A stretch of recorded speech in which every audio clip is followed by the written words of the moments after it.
What's up, everybody? Welcome to the first ever episode of More Than Music, a podcast where Shamik Lamore discusses all things surrounding rap and its culture. Yeah.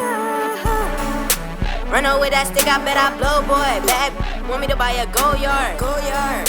Hey, I can't buy no bad go yard. Not until I got my own front yard. Front yard. Not until I raking checks like I play for next. I know why they still afloat. It's cause I'm making hits.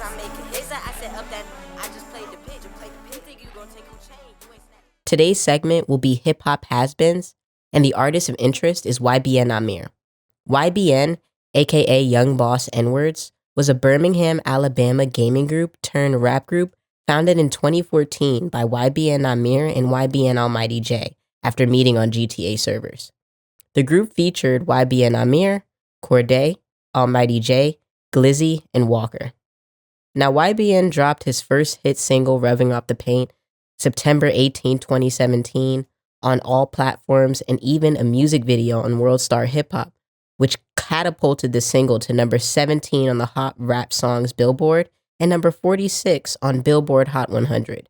The single went on to be 2 times RIAA certified platinum. This major success, along with other songs, managed to secure him and a few other members a record deal with Atlantic Records by April 2018. I've been running, gotta check me your bag. I got hundreds on my neck and I got shoes on my. Said I'm going broke while I just take it and laugh. I be speeding in that foreign with 50 on my. This song is a great example of how to blow up with no money. The song was recorded with horrible equipment. They had no major label, which meant no marketing, no promo outside of that World Star Hip Hop video. Now, the hook is so catchy, it almost is kind of addicting, which, it's not even almost addicting. Like, it was addicting for us who listened to it back then, which definitely contributed to the viralness of it. Now, I'm going to play an excerpt of each song mentioned for those who aren't familiar with the sound or the artist. Now, of course, with any art form, there was a lot of critique for his earlier works. Some said that the mix for his songs was very thin, the song is repetitive, and it's just not that interesting, functioning more as a viral moment rather than deep artistry. Now, if you were anything like me, 12 to 13 years old in 2017, you really didn't care if it was deep or not. YBN kept this momentum going before signing with Atlantic Records. He dropped Bounce Out with that on January 24th, 2018. Lately been on that. Then I pass it to the click, I say, see me, I don't got no time for no.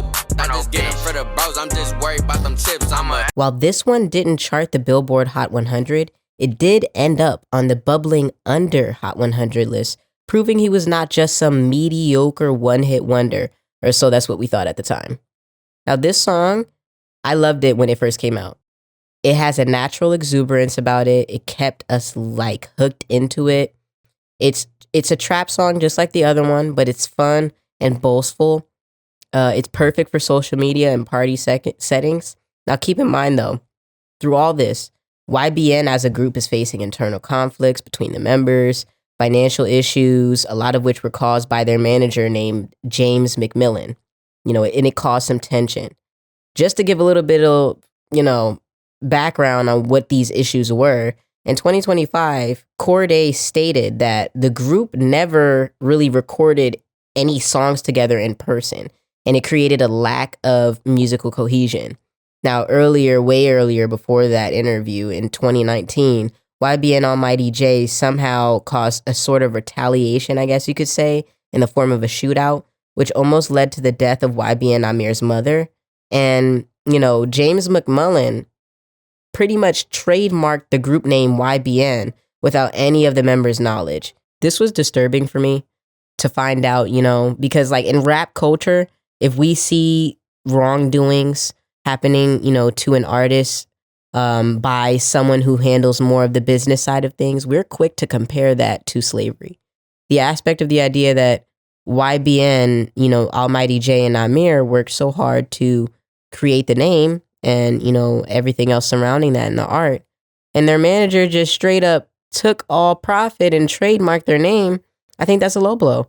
And I think that speaks to how, in slavery, you put in all this work, but you're not getting no money for it. And that's, essentially why in rap culture, we call stuff like that slavery.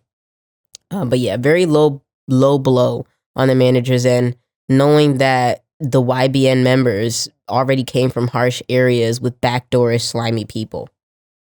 After YBN dropped the mixtape with Bounce Out with that on it, he didn't really drop anything of any significance until 2021, 2 years later.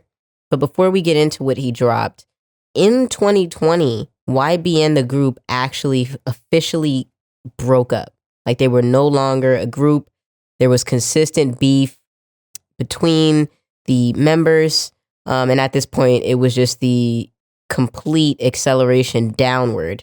Well, then your accelerating goes up. But you guys know what I'm saying. That was just when it all started catapulting down in 2020 when they broke up. Now, it was also, rumored around this time that he was dealing with substance abuse, specifically with alcohol. His girlfriend would come on the internet, showing how he would be under the influence. He would even start to admit and point out that, he definitely knew he had an addiction at one point and that it was taking a toll on not only his music career, but his relationship with his girlfriend. But I bring this up just to say that, whatever you have going on around you as a music artist, whatever you're dealing with, that could definitely dip into your art. And I feel like that has to be the reason why, or at least a cause for some sort of explanation as to why he dropped Visionland in 2021. Now, the song from Visionland that I want you guys to listen to for 10 seconds of your time is going to be Soul Train. If I gave you all my love, I say, would that make you happy, baby? Would that make you happy? It don't feel like I'm doing too much. A lot of us have heard this already. It's a meme song. That's how bad it was. The song was just so bad that it got turned into a meme, essentially, and an entire long running gag. And not only was it a meme, but people were literally ever since YouTube allowed you to see the dislikes, you obviously you could see it. This video at one point, I forgot when I viewed it, but it had about 79,000 likes on it. The dislikes on that video for Soul Train on YouTube was over 500,000 at the time that I checked that. So for people to be disliking it at that much of a rate compared to the people who have liked the YouTube video just shows even more how bad the song really is. On a positive note, I definitely like his attempt to be creative, think outside the box. A lot of times, especially in Birmingham, Alabama, and when you're black and from the hood, you're not going to even attempt to try to create a rock song or try to create something that might be country or, just doing anything that's not what you're used to. Unfortunately, I know the song was meant to pivot his career and show vulnerability, but it failed to do so because of the poor execution. A lot of the people who were listening were just listening to hate listen. Now, just for some critiques on it, it was off key. There was too much auto-tune.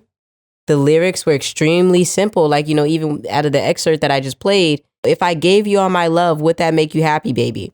And then the fact that he's singing it like it's some catastrophic lyric is really what fried me I wasn't a kid when it came out, but yes, I was. In 2021, I was a kid. But yeah, it fried me literally as a kid. I was crying like, this is the most hilarious thing I've ever heard of in my life.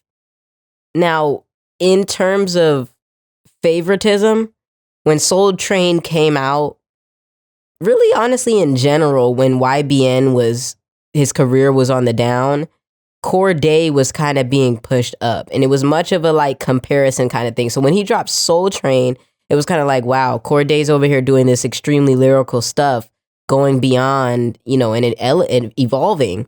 But here we have YBN Nahmir, who's just doing the same stuff.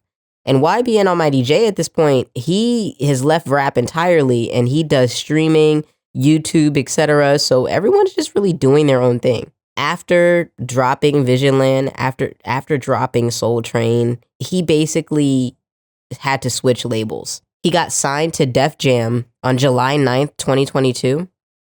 But that didn't last too long. He dropped another little project called Faster Car Music, but it didn't really go anywhere. It didn't make it anywhere on the Billboard, and there was honestly no one talking about it whatsoever. The project only had 7 songs on it, And one of the songs that kind of was interesting to me was Pippin Mock. I got a out in the valley, got a thick old booty. If you spend a couple bands to see my thighs, I'ma stop and do my Pippin walk. That make all the I'ma stop and do my Pippin walk. It was really overstimulating at first when I was listening to it. The more I'm listening to it, it was very immature. And I can't even say what he was talking about was immature per se, but it was the way he was talking about it. I think that a lot of other rappers have just moved on from that kind of rapping, that SoundCloud style rapping. And I think that he just has to get in with that, because even when I listened to one of his recent songs that he just dropped a YouTube video for, it was a single. It just sounded like he was trying to sound like Playboi Carti. And in that, it's just no uniqueness in that. I don't think I can genuinely think of YBN Nahmir and think, oh, this is his style. Like, this is what he does. This is his form, only because of the fact that the kind of music he made it was already being made. That SoundCloud kind of rap didn't last through the industry after COVID, honestly. By July of 2024, YBN Nahmir was independent again, finding himself, struggling to get the same amount of views as he did before. If you were to take a gander at his YouTube right now, he's averaging 150,000 to maybe 50,000 streams and or views, I should say, for YouTube. And he's no longer charting at all. There's no mention of him anywhere in terms of music. YBN Nahmir, I'm also going to play an excerpt at least of an audio clip from a live. If you listen to Bounce Out with that, or if you listen to Rubbing Off the Paint, then you'll be able to hear him referencing the gang Crips. And a big part of YBN Nahmir's downfall, even after 2021 and 2022, when he was signed to Def Jam, he consistently surrounded himself around gang violence. And with gang culture, when you mix gang culture and rap culture, there's a lot of like respect and loyalty tied into it for no reason, which kind of seems dumb for a lot of people. But he consistently kept claiming that he went from Crip to GD. I'm gonna let you talk. How you went from GD to Crip? How I went from GD to Crip? It happened. And that essentially was the last straw with hip hop culture. Like, we were extremely done with him at this point in time, And when you hear the clip, this also became a meme. So when you guys hear this, you're gonna be like, "Wow, that's ironic if you ever heard it before." But yeah, this meme came from YBN Nahmir. Essentially, set tripping is what it's called.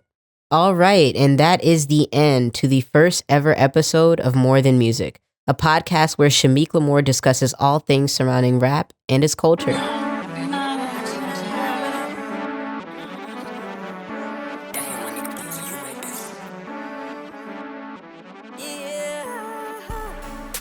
Run over that stick, I bet I blow, boy. Bad, want me to buy a go yard.